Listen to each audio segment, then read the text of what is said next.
বয়স যখন ৩০, এই ৭টি কাজ অবশ্যই করুন। নম্বর ১, নিজের স্বাস্থ্যকে অগ্রাধিকার দিন। নিয়মিত হাঁটা, পানি খাওয়া, ঘুম এগুলো আর অবহেলা করবেন না। নম্বর ২, টাকা জমানো শুরু করুন। এমার্জেন্সি ফান্ড রাখুন। ভবিষ্যৎ নিরাপদ করা এখনই দরকার। নম্বর ৩, একটি দক্ষতা শিখুন, যে দক্ষতা আপনাকে পরের ১০ বছর ইনকাম এনে দেবে। নম্বর ৪, নেতিবাচক মানুষদের দূরে রাখুন।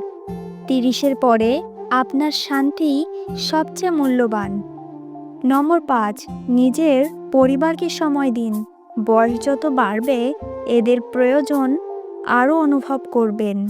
নম্বর ৬, স্বপ্নের পরিকল্পনা লিখে ফেলুন। লিখে রাখলে লক্ষ্য পরিষ্কার হয় আর কাজ করতে সহজ হয়। নম্বর ৭, নিজেকে ভালোবাসুন। অন্যের সঙ্গে নিজেকে তুলনা করা বন্ধ করুন। নিজের উন্নতিতেই ফোকাস দিন। ৩০ কোনো ভয়ের বয়স নয়, এটা হলো জীবনের নতুন অধ্যায়, যেখানে আপনি গড়ার মানুষ, হারানোর নয়। ভিডিওটি ভালো লাগলে অবশ্যই সাবস্ক্রাইব করুন এবং লাইক করুন এবং আপনার গুরুত্বপূর্ণ মতামতটি কমেন্ট বক্সে লিখে যান।